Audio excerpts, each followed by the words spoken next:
Alrighty, good afternoon, everybody. Thank you for coming. This is the Ferndale Chamber of Commerce's Power Hour. We hold this every other month, usually informative, educational, or whatever else. So this time we're going to do a legislative update, and we've been honored with having Senator Ericksen join us.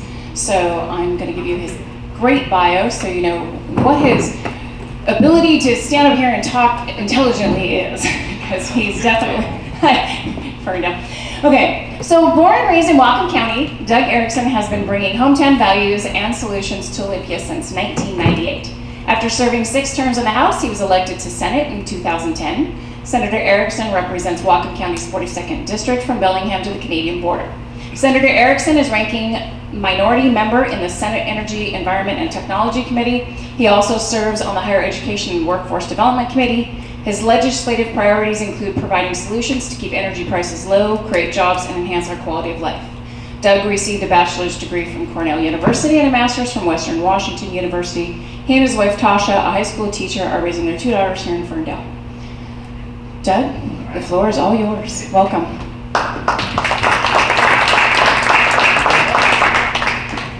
Oh, I'm on camera today too. Get away with the cameras. Now I have to be careful what I say since I'm being taped on camera. But we always assume we're being taped on camera. I'm Doug Ericksen. I'm your state senator in Whatcom County. First, let me explain my casual dress. So I have two daughters that go to school in Ferndale here, a sophomore and a senior. My sophomore had golf practice today, so I was out North Bellingham with her. That's why I have my golf shoes on. And we were practicing her chipping and putting. Her goal is to get to state this year as a sophomore, so we're working really hard on that. My other daughter, who's a senior, is at tennis right now, playing up here at Ferndale against Blaine. So I took Addie up to watch tennis with Elsa, and my wife's coming from Squalicum High School, where she's a teacher, to get them both and take them home. Well, not to take them home, my oldest daughter drives, but to watch the tennis and get home tonight. So a lot of fun here in Ferndale. It's great to be a Ferndale person now. I grew up in Bellingham. I'm a Seahome High School guy, class of 1987, but I love living out here. It's such a big room to work with. Everybody's so spread out. And Mom just sits in the back as I go into a Lutheran church, sitting in the back pew and give me a break. So I just want to give a few things about the last legislative session, talk about a few things that happened, and really, I want to keep that short, and I just want to kind of ask people what you're concerned about. So one of the things I really try to do after we get done with the legislative session is get out to the community as much as possible and meet with as many groups as I possibly can to give an update, but also to hear back on things that you want answers to. Because during the legislative session, a lot of news gets out. Some of it's accurate, some of it's not accurate. There's lots of bills going through Olympia. This last year, we finished up what we call our short session. So we still have a part-time legislature here in Washington State. So it was a 60-day legislative session. We started on January 8th, and we finished on March 8th. So this year, we got done on time, pretty much because we spent all the money, so people decided to go home. One of the great things we had this last year, I'll start at the beginning. Left over from last year was a capital budget and a solution to rural residential well water issues. And so that really took up a lot of our time and energy in the interim, was to get to conclusion on this, some people call it the Hearst decision. I always refer to it as the residential well water issue. It was the issue, Supreme Court decision that said if you have a piece of property in Whatcom County that's not currently served by a water district or served by a municipal water service, you would not be able to build your home on or be able to dig a well to be able to enhance that piece of property. Big issue in Whatcom County. We have a lot of areas out there where people have a well and a septic. I personally am on a well and a septic in my piece of property north of Ferndale, so I understand what people are going through. Where you go and you invest your time, your effort, your money, and all of a sudden the state comes in and says, whoops, you can no longer build your house on this piece of property. Big deal. The way I had internalized that, going back again to my 2 kids, we built our house in Ferndale, our first house in 2002, I think it was, and then we finished our second house in 2007. And my first daughter was born in 2000. I saw a great ad campaign for Idaho the other day on TV. Idaho's ad campaign for tourism, it says 18 summers. Well, I thought that was a great ad campaign because it hits me hard. Where you have 18 summers with your kids and what are you going to do with them? And so on the residential well water issue, what hit me is, here you are, you want to build this house for your family, and you just lost perhaps 3 to 4 years of time in that house with your kids and with your family, doing what you want, because the Supreme Court said you couldn't dig a well. So to me, that was just insane. It drove us crazy. So we got to a compromise early in the legislative session this year, which I think was a pretty good fix for Whatcom County. Vince Pies and Luann Van Werven did a great job on it. Vince was actually the lead on this particular issue.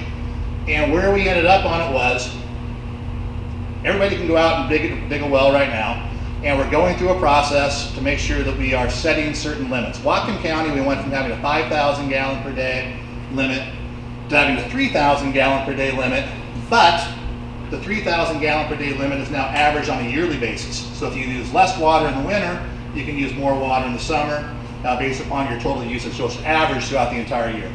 We also increased the fee for getting a well by about $400, which you're going to spend money. And we put $300 million of your tax dollars over the next 20 years into water projects all throughout Washington State. So pretty good compromise. I think, we got to where we needed to be. Most people will tell you here in Whatcom County, we don't have a water shortage issue. And the thing with residential well water, I always remind people, we're talking in Whatcom County in particular, less than 1/2% of all water usage is through residential well water. Less than 1/2%. But then not all water that comes in, just the amount of water that we use. So it's a very small amount that we're actually talking about in terms of the issue we have. But we got that done, so we got the capital budget done, and thanks to the great work of Luann Van Werven, we're going to put concrete walkways out here in Pioneer Park, which is a big win. Not a lot of money, but it's a great project to get done. Capital budget, we're also doing a big project for Blaine, so we get to work on Ferndale for the next capital budget. We put $1.2 million in for Blaine to be able to do some water and sewer extension out to H Street to a residential development out there. And the reason, why this was important, Blaine was forced to build a very, very expensive sewage treatment plant, and the price of those hookups, the price of the facility anticipated more hookups being in place. So right now Blaine is paying perhaps the highest water and sewer fees in the entire state. It's towards the top in terms of what they're paying. So the build out there will relieve some of the pressure on the other people who live in the city of Blaine. It'll be great housing up on H Street. It's a really good project to be going on. So we got that portion included in the capital budget. Also, there's money for a park out in Birch Bay. We got money for Northwest Washington Fair to be able to expand their ag center, which is going to be really cool because they'll have expanded access for the WSU. Can't believe I just made that mistake. WSU Ag Extension will be located out there now also, hopefully with more stuff happening out there. So a lot of good stuff in capital budget happened this year. The other part about last year I kind of want to throw into context is we had a very, very long session last year. We were there until July. Incredibly long legislative session. We're not supposed to be there that long, 3 or 4 special sessions. But the key thing is we got a fix on what's called the the Cleary decision for education funding. Now, the solution that we put together last year was a thing called levy swap. Are people familiar with levy swap, what that means? Kind of yes, no. So I'm trying to gauge how far I got to go in terms of details on it. McCleary said we don't have an equitable way to pay for schools in Washington State. Right? We have too much reliance on local levies. So what levy swap said is we are going to raise up your property taxes at the state level, but we're going to lower your property taxes at the lower level to make it more fair and equitable across the state. So for people in Ferndale, this should be good news because you're actually going to see a reduction overall in your property taxes for K-12. Now, the problem of what happened in very bad legislative form last year, the Republicans agreed to a compromise with the Democrats, which said we will do the state increase this year and we'll do the local reduction next year. So what you're seeing is a temporary 1-year spike in the property taxes until this thing gets fully implemented. And what's wrong with that, we have about $3 billion more of your tax dollars that are coming into our state coffers since we adjourned last year, 2.3 since we adjourned last year, $3 billion since we started meeting back in January. So we have a lot more money coming in compared to what we expected.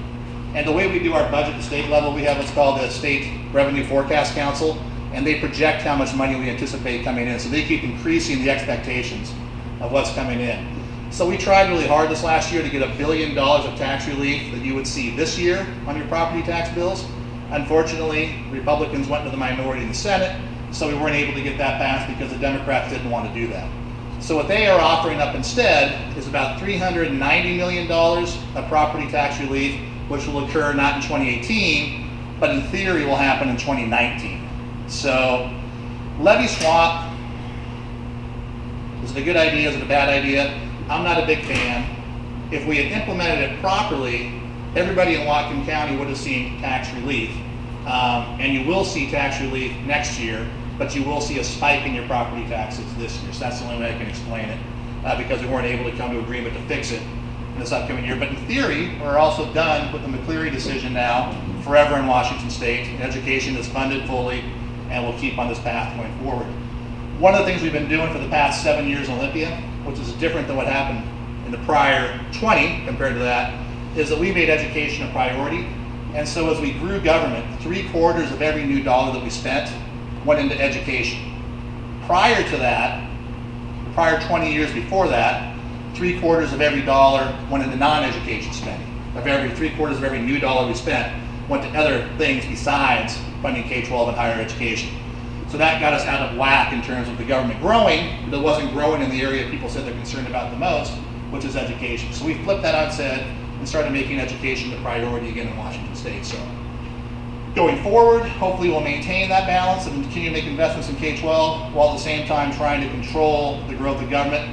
One of the big problems we're facing right now is that, again, the Democrats control the House and the Senate. I'm a Republican. The House, the Senate, and the governorship, because that changed in the special election last year. So one of the concerns we have right now, if the economy does not keep improving, we could be at a bit of a fiscal problem, because a lot of money was spent this year. It was a huge increase in budgetary spending this last year in Olympia, which has concerns going forward. Hopefully the economy will stay good, and we'll have some budget restraint next year, and we should be okay going forward. Other big bills that came out of Olympia this last year, I think for our area, one of my main focuses as chairman, or used to be chairman, is now the ranking member of the Energy, Environment, and Telecommunications Committee, is to make sure that we're taking wise and prudent steps when it comes to energy issues in Washington State. There's a lot of pressure in Olympia to have what's called either an energy tax or a carbon tax, depending on which side of the issue you're on. Governor Inslee proposed a carbon tax early on in session, and the carbon tax would have resulted in about a beginning 20-cent gas tax increase, ramping up to about a 30 or 40-cent gas tax increase within the next 10 years. So a big increase in gas taxes in Washington State. It also would have been about a 14%. These are round numbers depending on which part of the bill you're looking at and which incarnation of the bill you're looking at. About a 14% increase in your home heating bills also. A lot of concerns. The other problem with the bill introduced by Governor Inslee, in my estimation, was that it exempted about 56 different industry groups around Washington State. So, for example, it exempted Alcoa, from having to pay the higher taxes. Is that a good thing? Is that a bad thing? The problem is, if you exempt everybody from paying the tax, then the only people that are paying the tax are the people who are putting gas in their car and trying to heat their homes. So it had a lot of problems. It didn't get the votes. It didn't come up for a vote in the Democrat-controlled House or in the Democrat-controlled Senate. So that was a big piece of legislation that we had last year that didn't go into place. Other good ones up here for Whatcom County. On the transportation side, we're holding steady on the big projects for Ferndale, Thornton Road overpass. We're still working to get funding for a Smith Road overpass. There was $500,000 in the budget for the Exit 274 project up in Blaine, which will be good for the economy of Whatcom County in general, which will be a good project. And overall, in a short legislative session, there really aren't a lot of things that you actually try to change in terms of how the government's operating. The goal of a short legislative session is to come in and say what things need to be addressed that we didn't anticipate from last year, much like Hearst's decision, much like the capital budget, and what things need to be fixed so we can get out of there. So we addressed education spending, we passed a budget, we addressed transportation issues, we addressed the capital budget, we addressed Hearst, and a few other major things. A couple other issues I had concerned about in the last legislative session I'll go over. Deal a lot with voter registration.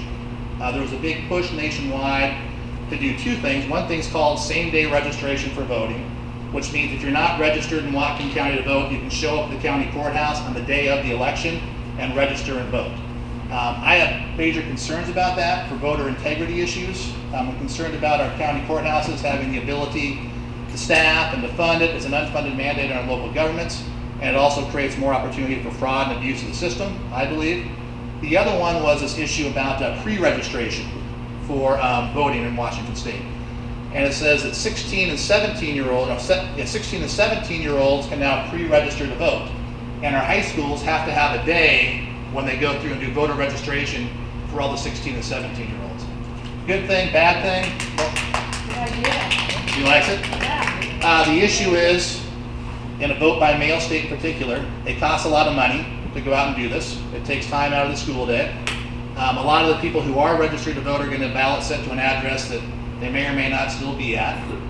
The other concern is, in Washington State, it's currently illegal to register to vote if you're not legally able to vote, if you're a citizen of a foreign country, if you have felonies. The legislation passed in Olympia said it's no longer a crime to register illegally to vote for 16 and 17-year-olds. So that's an issue because we have no way to be able to check once those people get into the system if they're actually legally registered to vote, legally able, legally qualified to be able to vote in our state and our country. So what will happen is 16 and 17-year-olds will be in a classroom. The sheet will go around to register to vote. They may or may not be eligible to vote in our country. They'll sign up because everybody else is signing up, and then a ballot will get sent to their house, and they'll be able to vote the ballot, and there's no way to tell if they are legal or not to be able to vote in that particular election. So it creates a lot more opportunity for fraud in the system. Yes, ma'am. Take questions as we go Yeah, a through. couple years ago, at Bloomington Edison High School, What's that? I registered kids to vote. 18-year-olds, yeah. Yeah, and then some of the 17-year-olds were able to get into the Yeah, system. because they're going to be 18 by election day. Yeah, they got online, and most kids do things online. They're not getting things sent to them in the mail. They're going through the internet as far as the But website. the ballot will get mailed to And then them. it goes to the courthouse, Yep. and they check. What do they check? Well, just what everybody else gets checked on. No, That's the truth. Yes, they do. no, they don't. Yeah, they do. No, they don't, but it's okay. The legal criminal voters were in our school. That's great. The Democrats and the Republicans were there, registering kids to vote. Yeah, that's great. You're making it sound like, there's some kind of nefarious thing going on. The law says it's currently a felony in Washington State to register to vote if you are not legally eligible to vote. The law that was passed specifically says there is no penalty to register to vote if you are not legally eligible to vote. So what would that, give me three things that would mean. What would the person not be able to do if they're 16 or 17? They can't register to vote if what? If you're not in the country legally. So, Do people in the audience know that we have kids in our public schools because they're allowed to be in our public schools as yes, we educate everybody, yes. Yeah. Well, okay, what we did at our school, Yeah. you can't ask a kid if they're legal or not. I know, exactly. But here's the thing. They did not register to vote if they did. No. Because we had counselors there that were also bilingual, ESL, whatever. And, those kids know they can't register to vote. I appreciate you doing it right in your school. That's great. Well, why would another school not do it right? That's a great question. But also, why would you remove the penalty for illegally registering to vote? Only because they're younger than 18 would be the only reason. And if they're 17 and they're going to be 18 by the time they vote, that would be legal. Yes, it's legal. I'm going to say, when you change the law to say 16 and 17-year-olds can register to vote, pre-register, that makes it legal at that point. The only part that's not legal is if you are not legally qualified to vote. That's less than 1% of the whole United States that has illegal voting like that. Again, hold on, it's a different issue you're talking about here. You're talking about the number of people that vote illegally. We're talking about people who would be registering to vote. In Washington State, we don't have the mechanism to be able to go back and check if a person is legally qualified. I'll give you a quick example. I don't want to get bogged down in this one, but I'll give you a quick example. Why do they have to go? Why Yes, ma'am, would you does like to information have to go to the county courthouse, which is what some of my kids did. They got in the bus, went to the county courthouse, and they processed their stuff Yeah. through, and then it came back to them if they were eligible to vote. No, the county doesn't check that. I'm sorry, man. I'm just saying that that's the system in Washington. I'll give you a quick example. We had the mall shooting down in Mount Vernon a couple of years ago. The question was raised, was that individual in the country legally? And so people said he was registered to vote. So I asked the Secretary of State, Kim Wyman, could you check and see if this individual is registered to vote and if he's in the country legally? Turns out he was registered to vote. But Kim told me we have no mechanism to be able to check to determine if that individual is legally eligible to vote in our country. That's one of the problems with our voter registration, our voter system in Washington State currently. And on top of that, we have a vote by mail system in Washington, which, by the way, the highest amount of voter fraud ever is when a spouse votes their spouse's ballot, which is against the law, which happens all the time. But anyway, that's voter fraud. People do that. Just saying. But how many people do that? We can't Why do you count. say something like that and not have, like, statistics to back it up? We all know It's this. so flip. Ma'am, No, I really honestly saying, I do not What do you- understand why you would say that. say that what, the voter fraud happens? No, Very that indeed. law, the husband and the wife Yes. vote for each other. You don't believe that? Well, I'm sure they do, but Yeah, well, that's not exactly, that's what I'm saying. That's what not other people, that's not what most people don't think voter fraud is. Voter fraud It is. is where Well, that's what it you is. stuff the ballot box, you scoop up other people's Yeah, I get you. stuff. I get you. I know, but like a little, Really? tiny little thing. You don't know that. No, I do know. I think that's not right. You're just saying stuff like this, like it's scary. I think voter fraud's scary, and vote by mail leads to more voter fraud. We know that. And people do vote other people's But doesn't ballots. We vote know. for- Listen, I get you. I understand you're I know, very but doesn't passionate about it. vote by mail help people vote more? No, it doesn't. Don't we want people to vote more? Vote by mail. We want to increase the percentage of people voting, correct? No, it doesn't. But I appreciate the back and forth, and I don't mind it. No, But but I don't, I like to know, like, where's the statistics on that? What you're saying. We're gonna let her take that later with you. Okay, that's great. I'm here. I got time. Okay. great. So, in my opinion, having 16 and 17-year-olds register to vote is going to be not effective in terms of actually increasing voter turnout, so it doesn't show that to happen.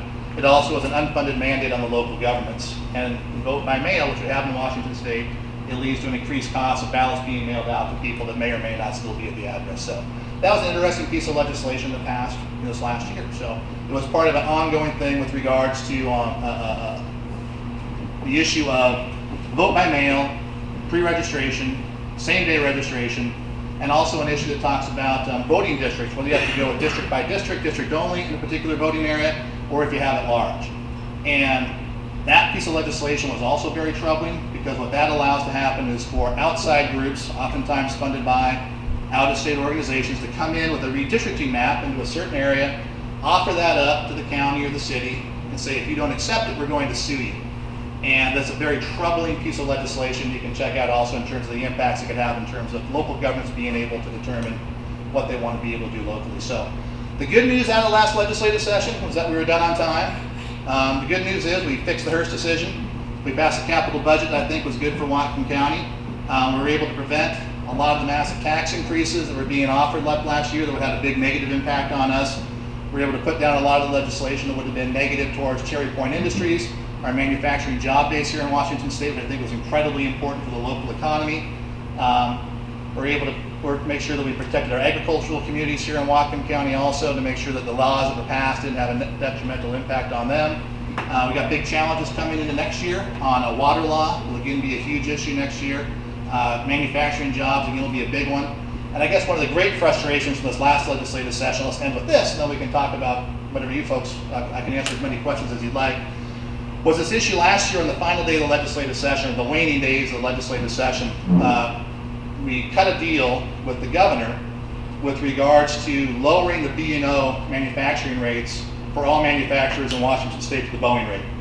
And that was part of another deal, which included getting rid of what's called a tax exemption for extracted fuels in Washington State. So that was a tax increase on our local industries here in Whatcom County. Governor signed off on the deal, handshakes all the way around. We pass it. We do the repeal of the exemption with the idea we're going to lower all the manufacturing rates down to the Boeing rate for all manufacturers, whether you're the smallest manufacturer in Washington State or whether you're a large one. And the governor vetoed that bill after having full agreement that we would put that into place. We tried really hard to get that put back on the table in Olympia this year. Unfortunately, even with the $3 billion of additional tax dollars coming in, we weren't able to get that done. We'll be back working on that one again next year.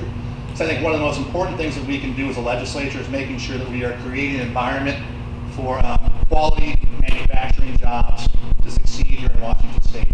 We have some great natural advantages, low-cost electricity in Washington State, access to markets overseas, but we have to make sure that Washington is taking steps to protect and preserve our manufacturing job base. And it shouldn't be so hard to create a manufacturing job here in Washington State. The federal tax package that passed is great for industry here in Washington, but it's also great for industry in other states. So to remain competitive, we have to make sure that we're not doing things that are going to push people out of Washington. And one of the great advantages we have, like I said, is our low-cost electricity. And we need to make sure that we're maintaining that and not taking actions that would drive up artificially the cost of electricity and drive manufacturers out of Washington State and other parts. So it's great to be here in Ferndale. I appreciate the opportunity to come in and share a few words about the session. And also happy to answer or have a conversation about any issues that you folks care about. And I cut my comments like 20 minutes, I think. And so plenty of time for anything you guys would like to bring up in terms of issues. Okay. Or people can talk really loud too, or we can sit closer. Yes, ma'am. Hi. My name is Melinda Cool. I live in Ferndale here with my husband and two sons. One of my sons is at Ferndale High School, the other one is at Vista. I am absolutely sick and tired of the prevalence of guns and gun violence in our culture. It's not just the school shootings, but the suicides by guns, the accidents with improperly stored guns, domestic violence, all of it. We need to do something about this, and our elected officials need to do something about this. It won't just be one solution. This isn't gun control, this is about gun sense. Gun sense reform. It needs to be multifaceted. Basically, we need to reduce the availability of guns to people that will use them to perpetuate violence. Yep. In the wake of the Parkland shooting, I'm sure you've seen no doubt in the Is it a long statement you want to read, or is it just? It's even enlarged, so I can read it. Okay. If you want to, okay, great. You've no doubt seen the upswell in Americans and Washingtonians calling for common sense gun reforms. Our newly formed branch of Moms Demand Action has well over 100 members here in Washington County, and we're growing fast. In the past, you've received an 8 rate from the NRA, and you list their endorsement on your website. Great. However, this past session, you did vote to pass the voluntary waiver to prevent suicides, and your final vote for the bump stock ban was a yes. I would like to thank you for those votes and hope that they might be a reflection of a changing attitude toward gun sense laws. So let's focus on what you can do in Washington State. Senate Bill 6620 stalled in the Rules Committee before the end of session. I'm hoping that it comes back in the next session. Two of the things that it included, among others, and I'm here, so we get I'm just, don't worry. I appreciate it. It expanded background checks to cover semi-automatic weapons so that they would be covered similar to checks on handguns.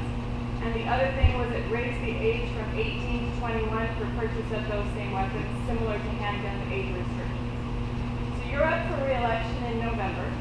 What are your positions on these portions of Senate Bill 6620? And are your positions in line with your constituents who voted 52% in favor of universal background checks in 2014 and 62% in favor of extreme risk protective orders in 2016? Or are they in line with your NRA? Well, I don't think those things are mutually exclusive.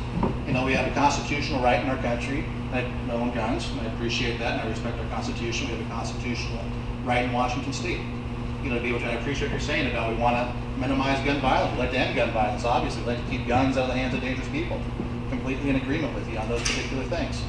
So we have to be doing better in Washington State to make sure those things are happening, so we can move forward on that. And I'm looking forward to be able to work on that issue this year and working on it next year. So I'm meeting with all the high schools. What are your positions specifically on the expanded background checks or raising the age? And they don't have to be the same. No. But There are issues. So when you talk about a semi-automatic weapon, that could be a shotgun. And so I think you guys are asking for, do you need to have a background check for any type of firearm? That's what you guys would like to see happen, I think. what are you saying, you guys? Well, you just read a statement, and you're wearing a t-shirt with an organization. So I think you have That is positions. mine. This is Melinda Cole. My name is Melinda. Yeah, well, that's okay. So that's one thing we have heard, that all guns would have to have a background check and a registry. You know, that's something we'll take a look at. Actually, it's the semi-automatic ones. I don't believe it's the shotguns.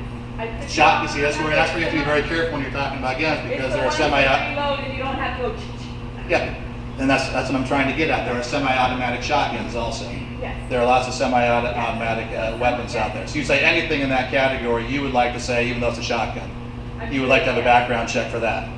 Yeah, no, but how do you, she's asking you how you feel about it. I'm listening to the people about it right now. Ma'am, thank you very much. I appreciate your comments today. So I'm listening. I'm listening to what you have to say about it, and we'll talk to other people throughout Whatcom County.